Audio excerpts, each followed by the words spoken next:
Videos taken right before disasters by Tuv. Hey man, I've seen Tuv's videos before, but I've never reacted to him before. But this seems like an interesting topic. Videos taken right before disasters. Okay, let's go ahead and check it out. Without further ado, let's get it. Taylor Jean Scrum. All right, let's go. On May 24th, 2022, a 22-year-old TikToker at ninja.tay21, real name Taylor Jean Scrum, posted this video on her page. Okay, you're going to get yourself killed on that. Oh no. Oh no, I already know where this is going. Hey man, I don't like the motorcycles, bro. My mom be trying to ride around on motorcycles. She's good at it now, but it's like I still don't like it. I got a homie that's finna get a motorcycle, and I say, bro, every single motorcycle enthusiast that I've ever talked to, they've always said the same thing. It's not about a matter of if you get in an accident, it's a matter of when. You are going to get in an accident at some point if you ride motorcycles for long enough. Sometimes they're fatal, sometimes you walk away. I'm like, bro, I don't like that shit, bro. Now I understand that could happen with a car too, but cars are more safe than motorcycles. Don't try to sit up here and make the argument that a motorcycle is just as safe, if not safer than a car. No, the fuck it's not. So anyway, yeah, man. I don't be trying to mess around with motorcycles. I know the look, the aesthetic of riding around a motorcycle is cool, but it's not it for me. It ain't worth the safety hazard. But you know, hey, everybody live their life how they want to live it. As you can probably tell from the caption, it was meant to hit back at people telling her she would get herself killed riding her motorcycles. Now, it's unclear at what time hopefully she didn't die. She posted that video, but that same day in the evening, Taylor died in a bike. Oh, fuck. Quote, bike night event, an event she had attended with her biker friends. The said event was held at Woody's Barbecue on Flagger Plaza, State Road 100, and it turns out that as Taylor and 3 of her friends were riding home northbound on Interstate 95, they crashed near mile marker. Well, it was kind of low. Maybe I'll boost it. About 9:39 p.m. And the crash was sort of bizarre because Florida Highway Patrol, who had to close the road for about 6 hours, stated that the 4 riders, quote, collided into one another for an unexplained reason. They had been traveling in the left lane, and the collision threw them onto the roadway. I think Taylor might have ended up in the center lane because the report also says that she was struck by an SUV. And that had apparently been traveling in the center lane in the same direction as them. That SUV also did apparently strike another biker, an 29-year-old. Taylor and the 29-year-old died on the spot, while the 2 other bikers, aged 25 and 36, were rushed to Advent Health Palm Coast Hospital with non-life-threatening injuries. The SUV, a 48-year-old lady and her 16-year-old daughter, were unharmed. Of course they were unharmed. They were in a goddamn SUV. That little ass motorcycle. They crunched that shit. I'm not yelling at Tuv. I'm just saying, God damn it, bro. Oh, that's sad. We start off with the sadness already. Damn. Also found interesting, which by the way, take this with a grain of salt because it's from an unverified source, is that there were witnesses that claimed that the bikers were racing, weaving in and out of lanes before the accident. And following her death, her social media sort of blew up as people went in to check out her stuff, especially her final video. As of now, her TikTok has over 121,000 followers, and it remains a clear memory of the kinds of thrills she was into. Her bio, for instance, reads 09ZX6R21 S1000 RR, both bikes which she owned, and her she was only 22, bikes and a bit of horses. Her obituary does confirm this, adding that beyond horses and motorcycles, she was also into barrel dancing and, quote, lived life to her fullest. Now, 2 things I'd also like to add to this case is that first, her Instagram had a substantial following already. That was about 40,000 followers. And second is that she did go viral not the day the crash happened, but about 3 weeks later. I'm gonna guess people were just talking about it, but I found this Reddit thread which mentioned her story and the last video, and scrolling through the posts, a lot of people do for sure have negative thoughts on motorcycle riding. One Redditor even wrote, there are 2 kinds of motorcycle riders, those who have crashed and those who are going to crash. Now, what I just say, he basically just said what I said in a different way, bro. If you ride motorcycles for long enough, it's gonna happen. You're going to get in an accident. It's just a matter of what kind of accident it is, how bad it is. Man, fuck that, bro. Sure enough, I have death crashed multiple times, but luckily wasn't killed or too badly injured. But the point of the quote is really no matter how good, skilled, or careful you are, you almost certainly crash at some point. I don't like that, bro. I don't like that. That's why I'm fucking around with the motorcycle. And I'm trying to tell the homie to really think about that. But I don't know, I guess he's just really invested on the aesthetic. He's never showed an interest in motorcycles, period. So I don't know where it spawned from. But he's really into motorcycles now, which is cool. I'm not trying to stop him or nothing. I'm just saying I need him to consider it a little more than than he's considering it before he decides to go out and get the fucking motorcycle. That's all I'm saying. Now, I'm sure this goes without saying, but if any of my subscribers watching this are motorcycle riders, please just wear your gear and your helmet and don't race. Just go the speed limit. Just seriously, a lot of horrible stuff when it comes to motorcycles, but I know a lot of people just like them. There's not much else to say about that, really. But yeah, rest in peace to Taylor, and let's head on to the next one. Ali Castile. One of the truly horrific murders to have happened in the last couple of years is that of Ali Castile, a 21-year-old from Louis, Missouri. Now, my bad, I'm paying attention. Unfolded, one piece of evidence that came out was this video shared by Oxford police. This is CCTV footage of Ali walking out of a bar in Oxford Square, which is near Ole Miss College where she was a student. This was around 11:52 p.m. on July 19th, 2019, and unfortunately, at around 10:30. I was gonna say, why she walking like that, but she probably drunk. A few hours later, she would be found dead by a deputy on patrol near Sardis Lake, Mississippi. What transpired between those events and everything that led up to it turned out to be a wildly unsettling story that even an attorney called a tragedy of Shakespearean proportions. Damn, I don't know what I was expecting when I clicked on this video. It's tough, so I should have expected actual death and shit. I thought it was gonna be videos of things happening and people like getting ready to get hurt or hit, you know what I'm saying? Maybe on some slightly funny timing. But no, these people are like dying. God damn, but that's what Tuv does. Investigations, including that CCTV footage, revealed that after leaving the bar at around 1:30 in the morning, Castile met up with 22-year-old Brandon Thiesfeld, her on and off college lover, and big ass drove up to an abandoned fishing camp at Sardis Lake. It was there, a location that had been described as dark and desolate, that Brandon would proceed to shoot her 9 times. This happened between 2:15 and a jury report indicated someone reported 9 times during this time of night as they walked their dog. So what caused this seeming what the fuck? Well, as prosecutor Ben Creekmore put it, Brandon had to, quote, get rid of a problem. Castile had gotten pregnant with his child, and might I also add that the pregnancy wasn't 100% confirmed, as she had used a home kit test, but even then in the text she just wasn't sure. She wrote him this dude killed his girlfriend because he didn't want to have a baby. He shot her 9 times, bro. Are you serious? Dog.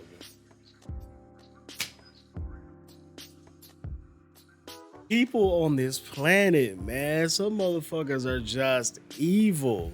Is jail, prison more worth it? And don't, when you get charged for like killing someone by a shooting, don't you get charged for every bullet? I could be wrong about that, but shooting her 9 times is definitely going to get you more time than you would have gotten just shooting her 1 time. Oh my God, bro. All right, bro. She wrote him a text saying, like, it's a very faint blue line, but I don't know. I guess I can wait and see if my period comes. All this information, and he didn't even want to wait, came out during the investigation with Castile's Apple Watch being at the center. And they had to rely on her Apple Watch because Brandon had disappeared along with her phone. But he didn't realize that the messages were synced up with her watch. It wasn't actually long before investigators found out he might have been the last person to be with her, as he had texted, "Are you going to be home today? Because I could visit," that Friday before her death. Now, of course, this is a very detailed case with lots of bits and pieces that I'm leaving out, but I think what stands out most is how much love she had for him, and he didn't return any amount of that love back at all. He premeditated the whole thing, even writing a letter to his parents. Wow. The footprint was also quite damning in this sense, as he had Googled things to do with getting away with crime, tying people up, working a Glock pistol, and rather unbelievably, Ted Bundy. Brandon was arrested on July 22nd, 3 days later.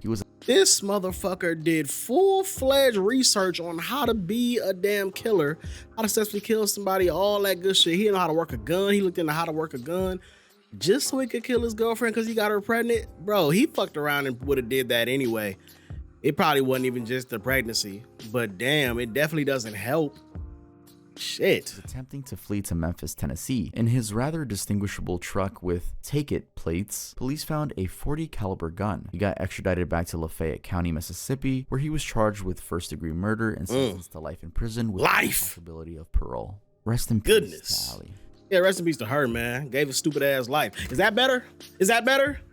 Huh? Would you rather spend life in prison than just had your baby?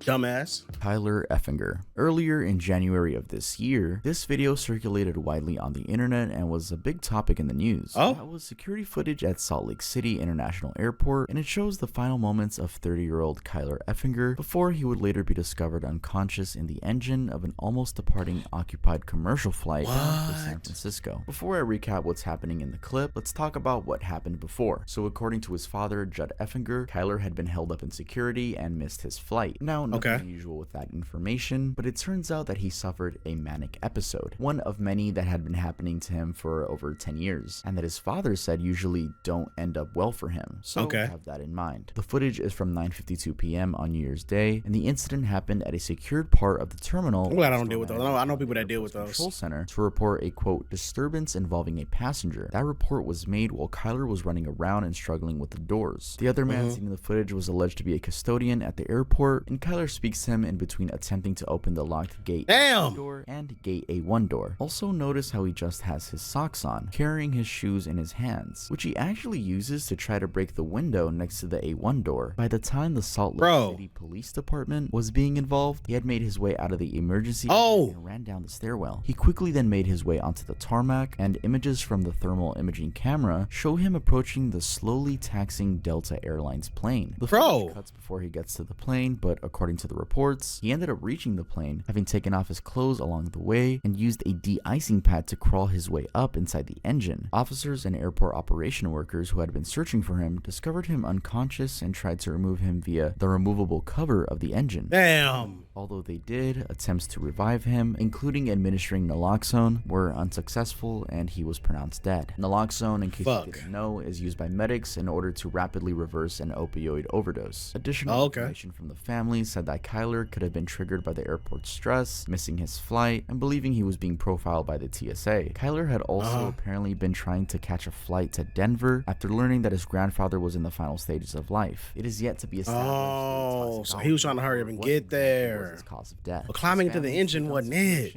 Well, this. Apparently, although failing to seek clinical help for his condition was a sign of protest against his bullies, self-medicating with marijuana didn't help him get a good grasp of the episodes. And definitely wouldn't. Ended tragically. Rest in peace to Kyler. Yeah, rest in peace to him. Damn, man, that's tough, bro.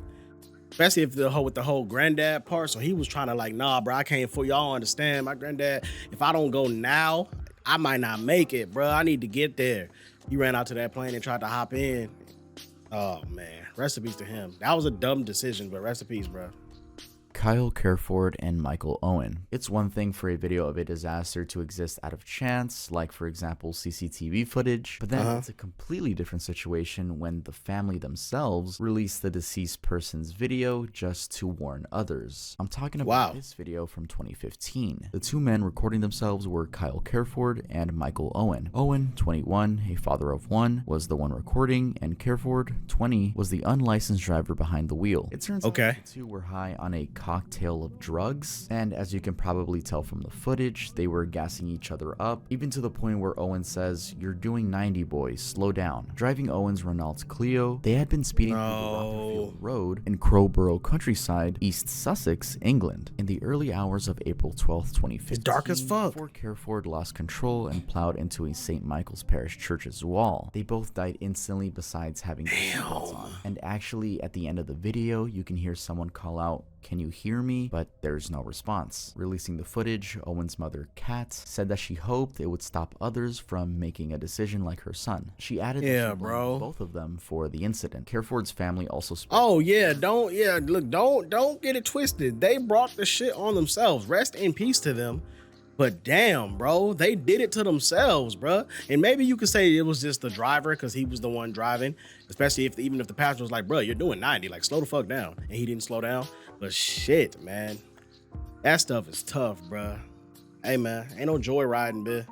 Chill out. She added that she blamed both of them for the incident. Careford's family also spoke on the internet, with his brother even saying that he hoped that the footage could connect to even one person and prevent them from causing a great harm to not only themselves, but their entire family. And as I stated before, both Careford and Owen were high at the time. Apparently, they had taken a bunch of prescribed and illegal drugs that had completely impaired their ability to drive a vehicle. It would thus be no wonder that they were doing 90 on a 30. Now, an interesting on a 30? 30. Thing I found about this case It's going is 3 the times duality speed of limit. Owen, because while on one side he behaved erratically and irresponsibly, on the other side, his ex-partner, Lauren Humble, said, "The Michael that we saw in that video was not the Michael that we knew, who was a loving, caring, responsible daddy." His mother also said that he was a brilliant father who everybody loved. Owen left behind daughter Lily Rose, who Lauren Malloy said would have to live with the horrific impact of the situation forever. What's even sadder is that he had been preparing for her 5th birthday, and he had also received news of a job offer. He had been working at a book printing firm, and the offer was for a position at a window screen repair firm where his stepbrother worked. Yep, pretty devastating situation overall. Rest in peace to these two men. Yeah, rest in peace to them. Sonu Jaiswal. On January 15th, 2023, Sonu Jaiswal, an Indian citizen, recorded this video while aboard a passenger plane just about to land in Pokhara, Nepal. At the start of the video, he's calm, and you can tell he's just documenting his experience as he pans the camera to capture different angles, including himself, getting ready to land, inside, and the inside of the plane. He was actually sharing this footage via a Facebook live stream. However, about 50 seconds into the 1.5-minute video, you can hear screams and the camera shakes violently, indicating that this was the moment disaster struck. That plane, a 15-year-old ATR-72 owned by Yeti Airlines, crashed into a gorge, the Seti Gorge, with half of it hanging on the hillside and the other half falling down into the bank of the Seti Gandaki River. The incident also happened to have been captured by another camera angle, according to user. Bro, don't show me this, dog. Damn. For those who know, I've never flew on a plane before, but I know I'm gonna have to eventually.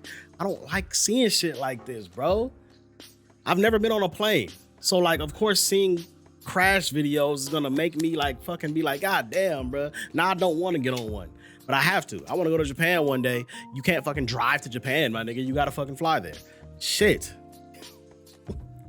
All right, man. Damn, bro, that's tough. Reports, local TV showed huge thick smoke coming up from the crash site, indicating a possible fire. This was confirmed to be true as other close-up photos and videos began being shared on social media. It was clear that the impact had caused the plane to go up in flames. The impact was also so brutal that all 72 people on board, 68 passengers, and 4 crew members died. They all died. Had apparently traveled to Kathmandu, the capital of Nepal, to visit a temple to pray for a son. What's also a little disturbing, but just coincidental about this case, is that the co-pilot Anju Kadiwada had lost her pilot husband Deepak Pakrel several years earlier in 2006 after he too crashed while piloting a different Yeti Airlines plane. Wow. C6 Twin Otter 300. His plane had also burst into flames upon impact. So what caused the crash? Well, the official report attributed it to pilot error. It stated that the sudden tilting of the plane was due to the pilot pulling on the wrong lever when preparing to land from an altitude of about 721 feet, instead of changing the wing flap angle. The lever that was pulled changed the propeller angle, causing the plane to lose momentum. There's a whole technical explanation of what exactly happened, but just know that there were 2 levers next to each other, the condition lever and the flap lever. And he pulled the wrong one. Condition lever by mistake. The report also said that it was likely that the pilots were distracted. Also worth mentioning that Nepal has had a particularly bad history when it comes to airplanes, as between 1960 and 2022, a total of 106 planes have crashed, with a death toll of about 590. About half the crashes involved the twin-engine planes, which is like the one Sony was on. Part of the hazards of flying there have also been attributed to mountainous terrain, unpredictable weather, poor visibility, and an aging fleet of planes. God, I was so gonna say, they went from getting ready to land at an airstrip to crashing into a gorge. What the fuck? They were close to each other? They was that close to each other like that? Damn, bro. Isn't there a whole bunch of like fail safes and shit built into planes nowadays to where like, even if you were to like accidentally pull a lever, the plane, like, you can make it so it like stabilizes itself. I'm pretty sure there's shit like that nowadays, bro. There's no way that planes are still to the point to where one wrong lever pull one time just fucks the entire plane, just fucks the entire flight. Like, you gotta be able to fix a mistake like that nowadays. That has to be a thing. It has to be. I'm gonna look into that, bro. I need to know before I get on a goddamn plane. Like, it's because it sounded like the dude made one fucking mistake and he just couldn't correct the mistake. It was just too late. Crash. Fuck. Remember, this specific plane that Sonu was on was 15 years old, and it's still pretty unbelievable that by chance he captured his last moments on a Facebook live stream. Yeah, that's sad. Everyone on board. Rest in peace to all them people, Hakan man. Aysal. The story of Hakan Aysal is a great example of a really stupid way to commit a crime. Why? Well, in this last moment video, Aysal is seen sort of luring his heavily pregnant wife, 32-year-old Semra, down to a cliff's edge on the scenic Butterfly Valley in Muğla, Turkey. That spot where they are is actually a popular tourist stop as it offers a breathtaking view of Kabak Bay, an equally popular destination. In fact, this is the reason that the video exists, because as Aysal led his pregnant wife down, other tourists were in that same location and they were filming randomly, and it was by chance that the daughter of one of the tourists caught the couple on camera. You can see at the end of the video that they disappear out of frame, but it later came to be revealed that although pretending to take a selfie with her, he had ended up pushing her down the 1,000-foot high ledge. Reason? Well, like I said, it was a rather foolish attempt to commit a crime, insurance fraud. This was revealed during the hearing where it came out that just days after the incident, he had tried to cash out on their £40,000, approximately $50,000 US, insurance policy, which actually rather strangely had him enlisted as the only beneficiary. Bro, whenever I hear about cases like this, that's the kind of shit that make you not want to fucking get married and shit. Like, bro, I don't even know if you got to be married to take out insurance policy. So I'm just saying, dog, this is a case I've seen way too many times. Two people get together, an insurance policy gets taken out on one of them, with one of them listed as the beneficiary, and the beneficiary basically sets it up to get the person killed so they can get that insurance money and then go on and live their life, bro. It happens so often, but usually when I've seen it, the situation that I've seen normally were a wife trying to kill her husband to get the insurance money, usually not the other way around, but this was the other way around this time. Golly, bro. That comment wasn't meant to start a gender war, by the way. I'm just saying, like, that's usually what I see. I usually see it's the wife trying to kill the husband. But yeah, bro. Damn, so he pushed her off? You motherfucker.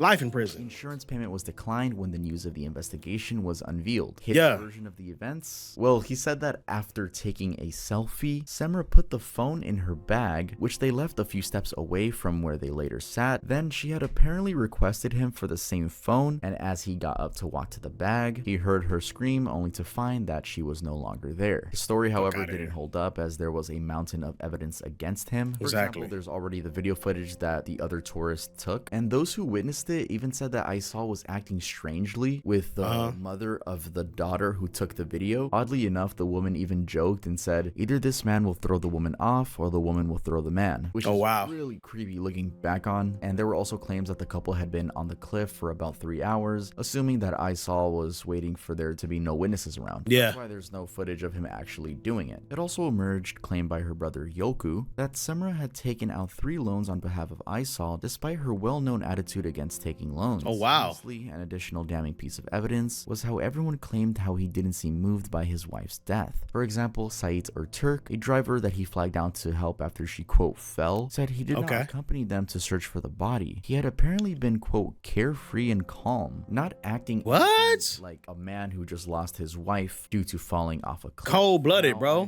Cold-blooded. Insanity to avoid prosecution, but after medics confirmed he was in fact okay, he was sentenced to life in prison in 2022. Life in prison. Damn, 2022? That was a couple years ago. Before he could ever be considered to be released. This is just one of those horrible cases. Oh, wait. 30 years sentenced to life. 30. Could ever be considered. I thought he said 4. So he got to serve at least 30 years before he could ever be considered to be released. By that time, because dude, he looked like he like 30 or 40 years old, so he gonna be an old ass man. And that's even before you even consider to be released. I ain't saying you're gonna be released, it's just we ain't even gonna consider it till you've been in this motherfucker at least 30 years. This is just one of those horrible cases where, oh my god, I absolutely hate this one. But yeah, cold-blooded killer, man. Her child. Fuck that dude. Linda Almond. For the second time in this video, we're going to be talking about a Facebook live stream that had a devastating ending. Damn. Here is a video from the live stream by 55-year-old Linda Almond, a resident of Waverly, Tennessee. Is she in a car? If anybody's seen me on Facebook Live, we're being flooded right now in Waverly, Tennessee. Oh. Really scary. Yeah. Oh no. Oh hell! I wish I had. Is water getting in her car? I think so. We just hit the side of the house. I need a light. This is scary. Oh my goodness. That big ass, fat ass flood. God damn. Oh my goodness.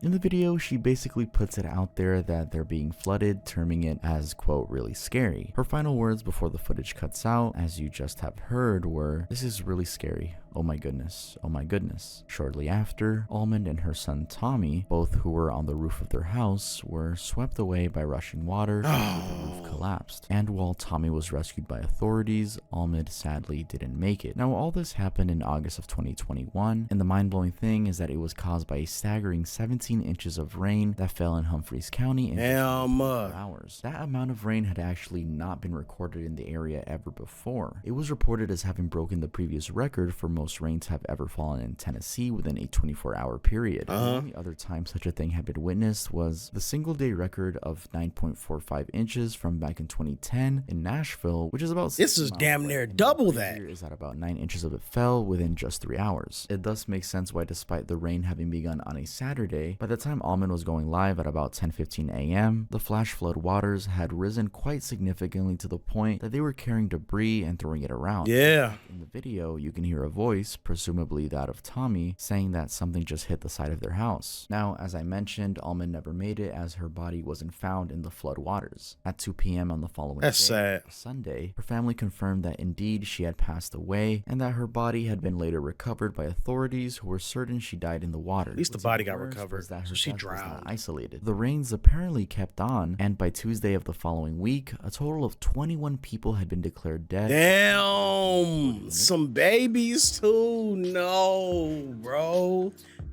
We got some babies. Oh man, some little kids. Bruh. It could literally happen to anybody, bruh, because you got a couple dudes in here that don't even look like they was that old. Fuck, man. That's just tragic. The flood had caused devastation that ran for about 10 miles, with local Sheriff Davis stating that rescue operations were not only overwhelmed, but that the situation was expected to remain the same for about 30 more days. Now, having learned all that, the video feels even more heartbreaking, and what's sad is that such a situation is likely to repeat itself because, as a reply to this comment pointed out, there's a chance such rain is not predicted in time in some areas. But yeah, rest in peace to Linda.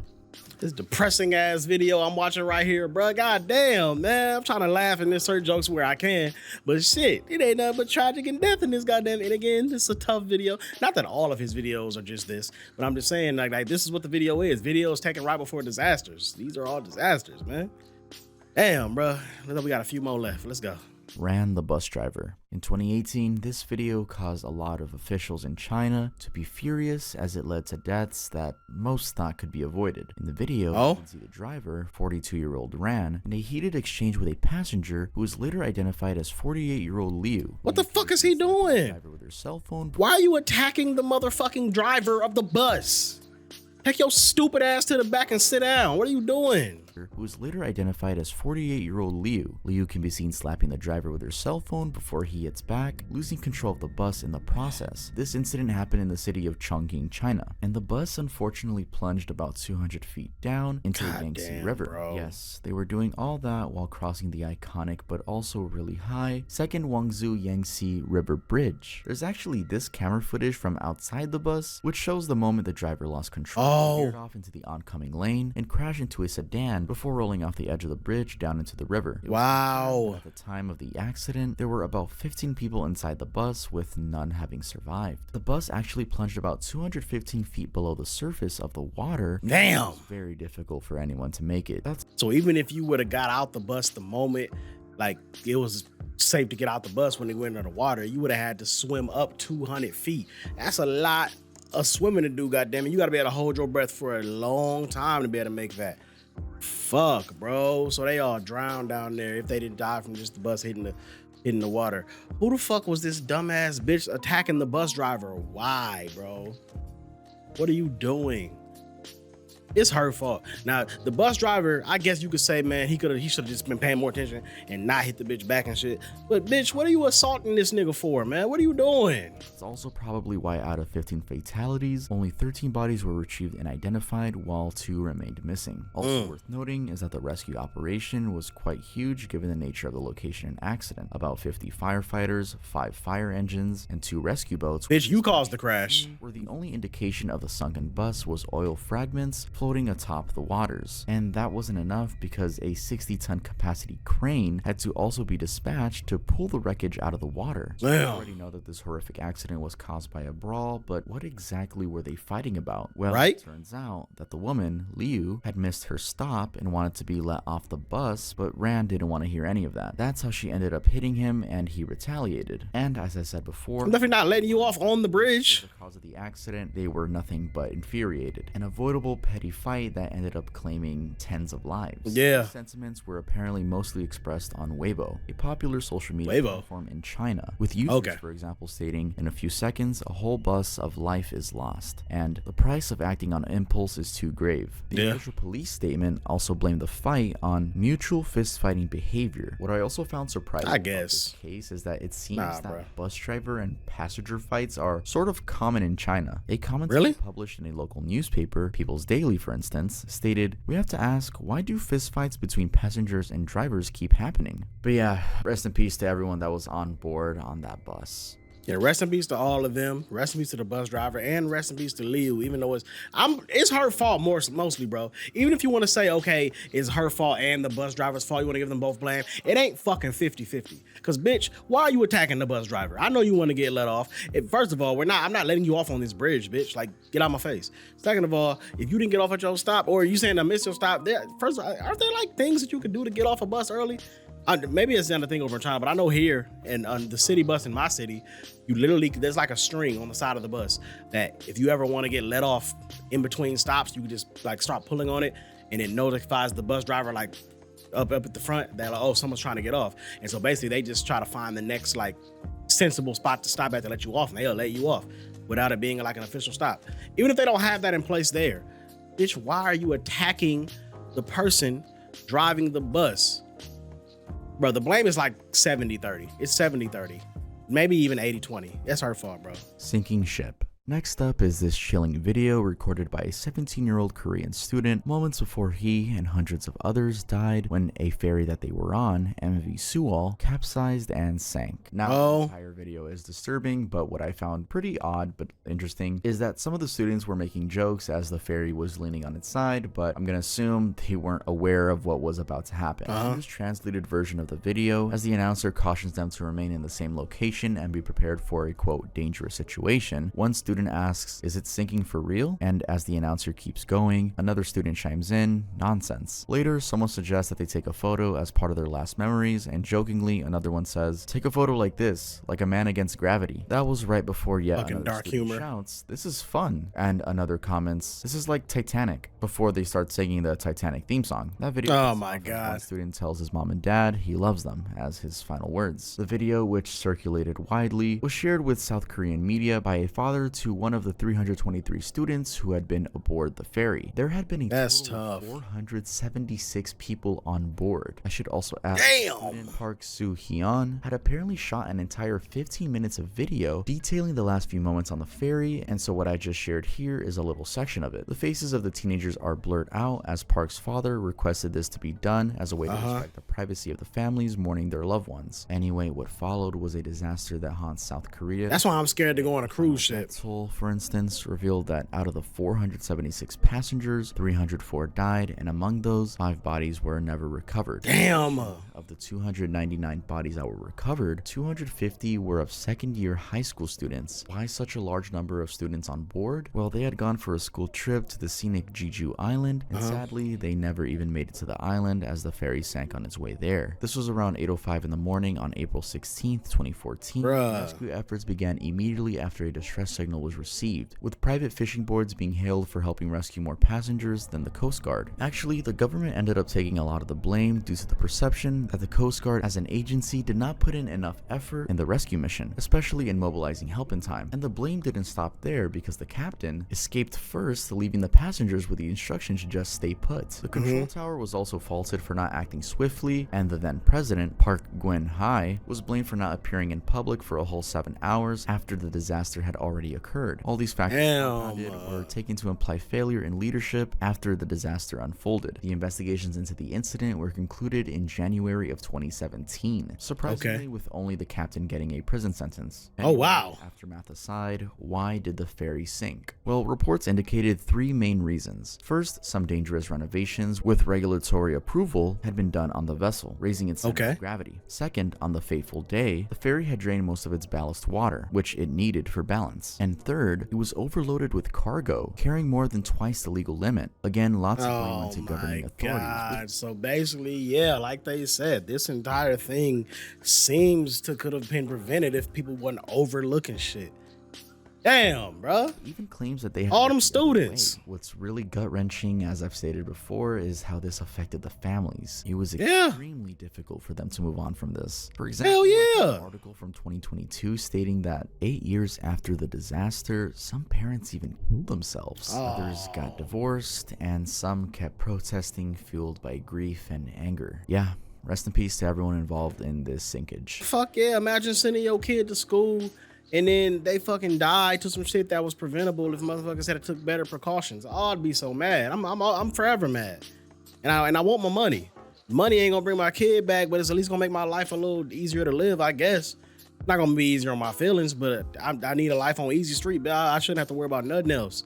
When it comes to monetary things, like I should be able to pay for everything, no problem. You owe me money, motherfucker.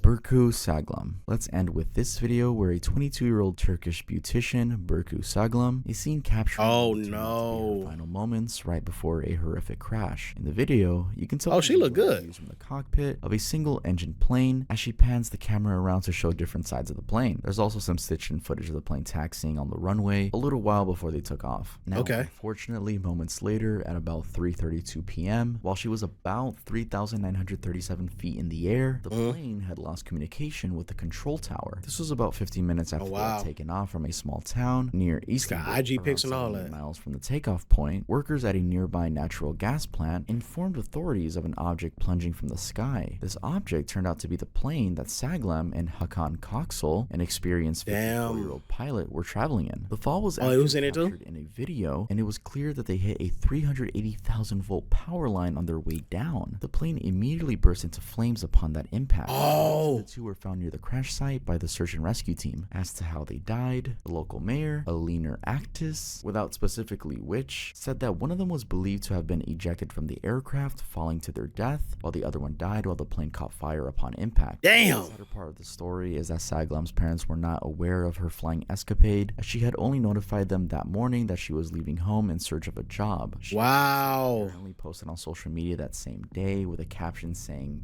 "Bye." Now, as to what caused the crash, an investigation concluded that it was just bad weather. The plane apparently clipped a pylon, the wing structure that supports the engine, causing it to plummet uncontrollably. The Transportation Safety Investigation Center blamed Koksal for having initiated navigation of the flight without evaluating the weather. This meant that weather's important. On their return leg, he panicked and just fly anytime. Situational awareness. So the legal fault was fully a pilot error. The investigation determined that no be blamed for the crash. But yeah, so it was just her fault. That's tough, bro. Guys, that's it for this video. I know this one was on the side. Yes, man. Damn, Tuv. I know I kind of did it to myself by choosing to watch this video, but damn, Tuv, why you do me like this, bruh? Damn, this video was just sad and depressing the whole fucking time. like I said, I tried to insert and crack jokes where I could, but shit, man. It was just mostly just sadness. Motherfuckers just dying, getting murdered and all type of shit. Damn, and that last one, it was completely her fault. She took pictures on IG. She looked good too, but damn, that's tough right there too, man. Hey, all these situations was crazy. Hopefully next time I react to Tuv, it's just more on just the scary and creepy side and not the literal murder and death side. So we gonna see, but I'm probably definitely gonna be reacting to Tuv in the future, man. Y'all let me know how y'all felt about it though. Make sure y'all show a lot of love to this video. Like, share, and subscribe. And until next time, we up out of this thing. This is your boy Dairu, we signing out. Thanks.